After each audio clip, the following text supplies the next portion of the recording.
Assalamualaikum warahmatullahi wabarakatuh.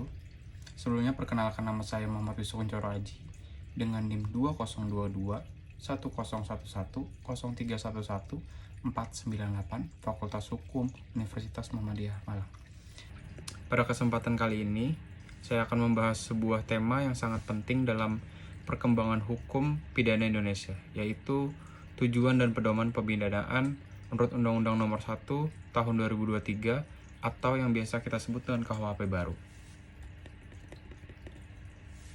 Pembahasan ini sangat penting, bukan hanya bagi saya, bagi mahasiswa hukum, tetapi juga bagi masyarakat umum, praktisi hukum, bahkan para penegak hukum. Karena KUHP baru ini merupakan reformasi besar dalam sistem hukum pidana kita setelah lebih dari 100 tahun memakai KUHP peninggalan kolonial Belanda.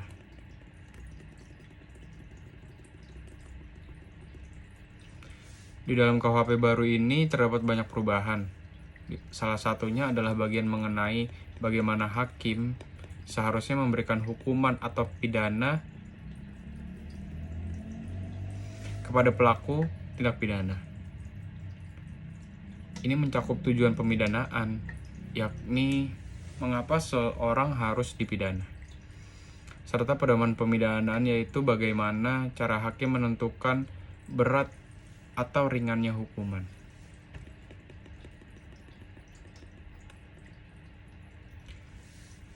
Oke, jadi di video ini saya akan menjelaskan secara santai untuk dan lebih mudah dipahami.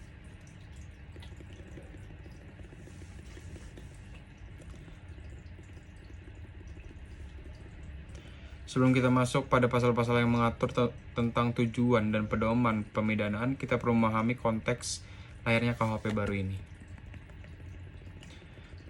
Sebagaimana kita ketahui, KUHP lama atau Wetboek van Strafrecht adalah produk kolonial Belanda tahun 1918 setelah Indonesia merdeka.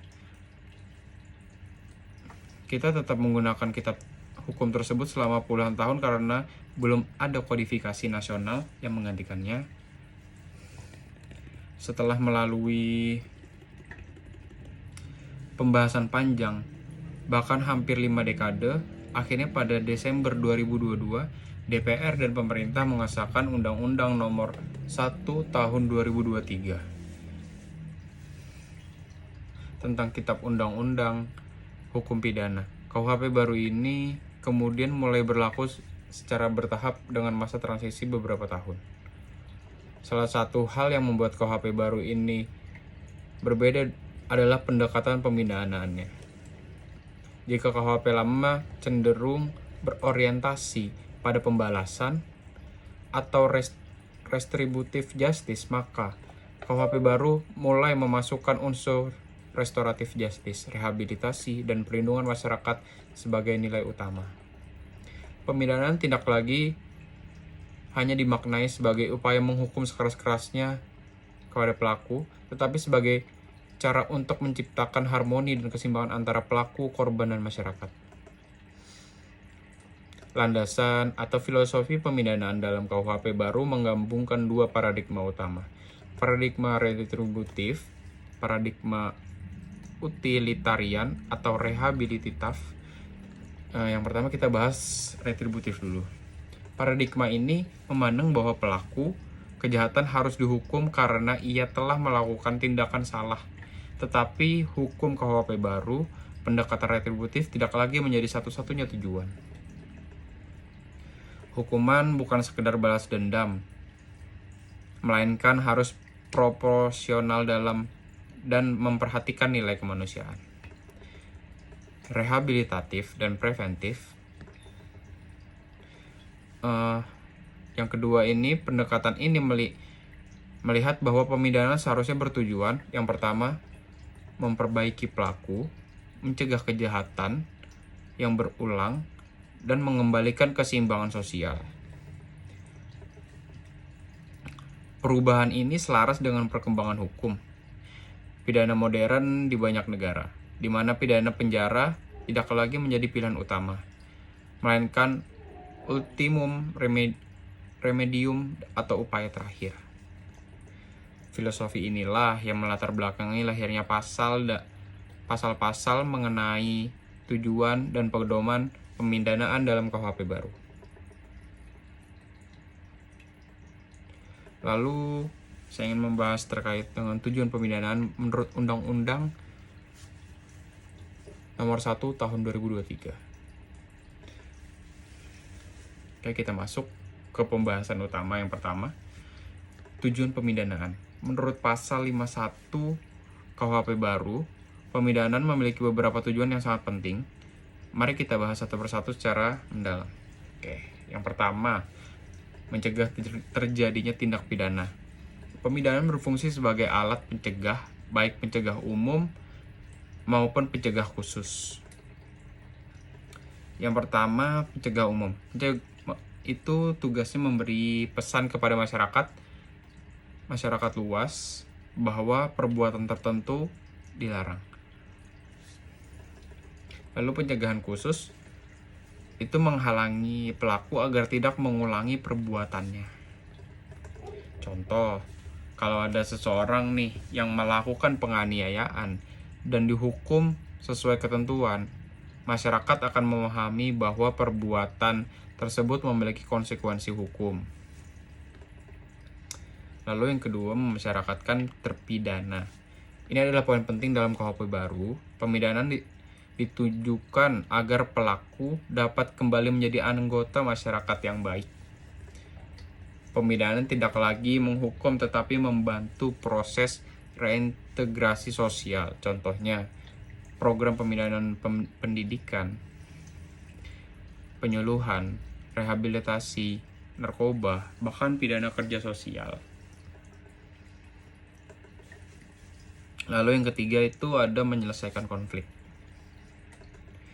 Menyelesaikan konflik, kejahatan seringkali muncul dari konflik antara pelaku, korban, dan masyarakat. Pemidanaan bertujuan untuk mengembalikan hubungan tersebut ke dalam keadaan yang harmonis. Pendekatan ini sejalan dengan konsep restoratif justice, di mana pelaku dapat mengakui kesalahannya, meminta maaf, dan memulihkan kerugian korban. Lalu yang keempat, ada memulihkan keadaan dan rasa aman masyarakat. Tujuan lainnya adalah memulihkan ketertiban sosial. Ketika suatu tindak pidana terjadi, rasa aman masyarakat akan terganggu. Dengan adanya pemidanaan yang jelas, masyarakat kembali merasa terlindungi. Yang kelima, menumbuhkan rasa penyesalan pada diri pelaku. Pemidanaan tidak boleh lagi bersifat kejam atau merendahkan martabat manusia. Justru sebaliknya, pemidanaan harus mendorong pelaku agar menyadari kesalahannya dan tidak mengulangi perbuatannya di masa depan.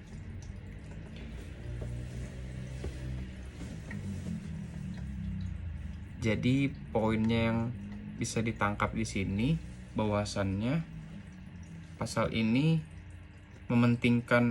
tidak hanya mementingkan hukuman bagi pelaku, tetapi juga kepentingan untuk memulihkan rasa trauma korban, kerugian yang dialami korban. Jadi tidak hanya lagi membahas tentang yang penting pelaku dihukum, tidak cuma itu, tapi juga korban juga harus didengar, korban juga harus diobati, seperti itu. Lalu penegasan pasal 52, larangan pemidanaan yang tidak manusiawi. Pasal 52 menegaskan bahwa pemidanaan tidak boleh lagi dilakukan untuk merendahkan martabat manusia, menyiksa, atau bertujuan membalas dendam semata. Ini menunjukkan bahwa KUHP baru lebih menempatkan nilai-nilai kemanusiaan sebagai landasan utama. Pedoman pemidanaan menurut Undang-Undang Nomor 1 Tahun 2023. Pasal 54 sampai 59.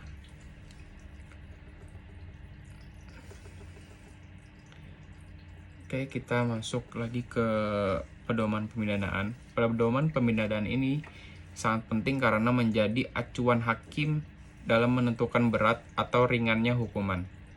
Pada KUHP lama, pedoman seperti ini tidak diatur secara detail, sehingga ruang diskresi hakim menjadi sangat luas. Pedoman umum pasal 54. Menurut pasal 54, hakim dapat menjatuhkan pidana wajib mempertimbangkan beberapa hal. Yang pertama, kesalahan pelaku. Kesalahan ini bisa berupa kesengajaan, kelalaian, atau tingkat keterlibatan. Semakin besar moralnya, semakin besar juga pidananya. Lalu yang kedua ada motif dan tujuan pelaku. Motif sangat berpengaruh pada penjatuhan pidana. Motif itu apa sih? Bentuk motif itu seperti apa sih? Motif itu seperti, bahasa gampangnya itu bisa kita ambil seperti motivasi. Jadi motivasi seseorang ini melakukan kejahatan itu seperti apa sih? Lalu contohnya, mencuri untuk membeli narkoba. Berbeda dengan halnya kalau kita mencuri, misal nih ada orang yang mencuri karena dia untuk beli narkoba, sedangkan yang satunya lagi mencuri karena dia butuh makan, karena dia emang perlu. Jadi beda penilaiannya di mata hakim. Jadi yang pertama tuh karena dia jahat, yang kedua karena dia butuh. Pemidanan harus mempertimbangkan konteks tersebut. Yang ketiga ada sikap batin pelaku. Misalnya nih, apakah pelaku menyesal? Apakah ia mengakui perbuatannya? Atau apakah ia meminta maaf kepada korban? Orang yang kooperatif biasanya mendapat pidana lebih ringan. Lalu yang keempat, ada riwayat hidup dan kondisi sosial pelaku. Beberapa hal seperti ekonomi pelaku, usia, apakah ia satu-satunya pencari nafkah, atau apakah ia sebelumnya pernah dihukum. Hal ini penting agar pemidanaan lebih manusiawi. Lalu yang kelima, ada pengaruh tindak pidana terhadap korban. Semakin besar kerugian korban, baik fisik, material, maupun psikologis, semakin besar pidananya. Contoh, tindak pidana kekerasan yang melibatkan cacat permanen jelas lebih berat dibanding kekerasan yang hanya mengakibatkan luka ringan.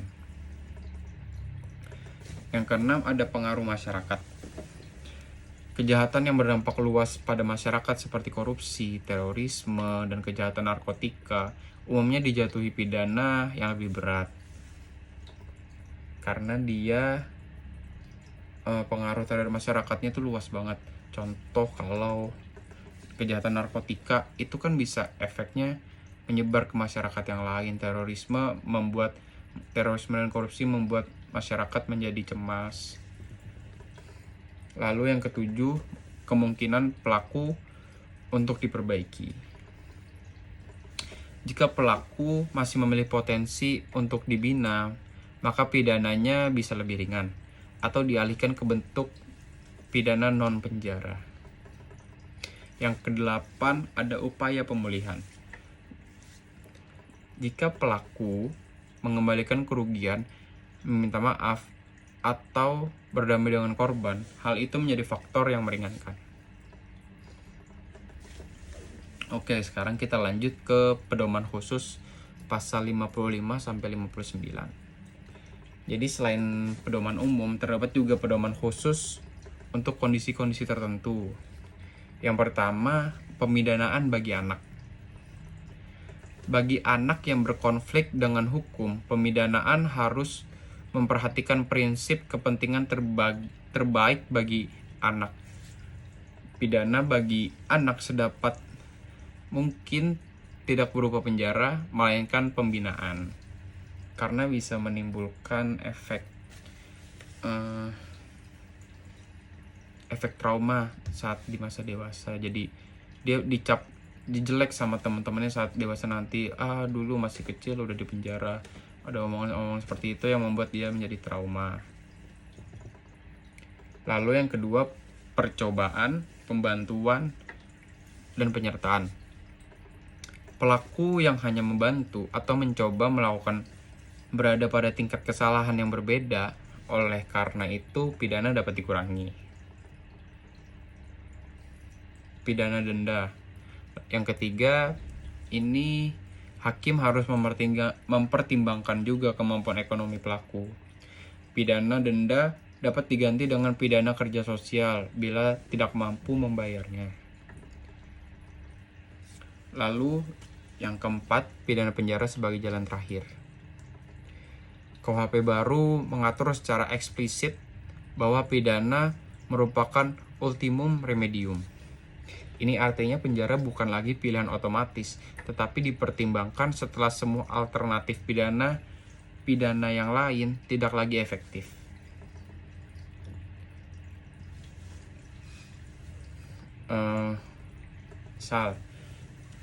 Ini contoh, kalau seorang kepala keluarga mencuri beras di sebuah minimarket karena anaknya sudah 2 hari tidak makan. Dan dia juga nggak punya riwayat kriminal, dan dia juga mengakui kesalahannya. Dalam KUHP lama, kasus seperti ini tuh bisa langsung penjara, bisa langsung udah masukin penjara gitu, karena dia melanggar hukum seperti itu. Tapi dalam KUHP baru, hakim harus mempertimbangkan motifnya apa aja, kerugiannya bagaimana, pengaruh terhadap masyarakat bagaimana, tingkat penyesalannya gimana, potensi pelaku untuk memperbaikinya bagaimana. Dengan pertimbangan tersebut, hakim bisa menjatuhkan pidana yang lebih proporsional, misalnya pidana kerja sosial atau wajib mengikuti pembinaan. Jadi di KUHP baru ini lebih memanusiakan manusia, bahasanya seperti itu.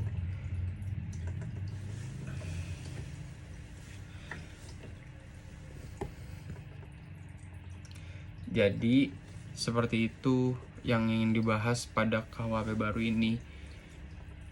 Dari penjelasan tadi kita bisa melihat bahwasannya nih, KUHP baru memberikan pendekatan yang lebih modern, lebih manusiawi, dan lebih mengutamakan keseimbangan antara pelaku, korban, dan masyarakat. Pemidanaan tidak lagi menjadi sarana kekerasan negara terhadap pelaku, tetapi sarana untuk menciptakan keadilan, ketertiban, dan keharmonisan sosial. Jadi KUHP baru di sini dia selain dia tidak hanya fokusnya untuk poin-poin di sini. Jadi poin-poin yang di sini yang saya dapat sampaikan terhadap KUHP baru dibanding KUHP lama.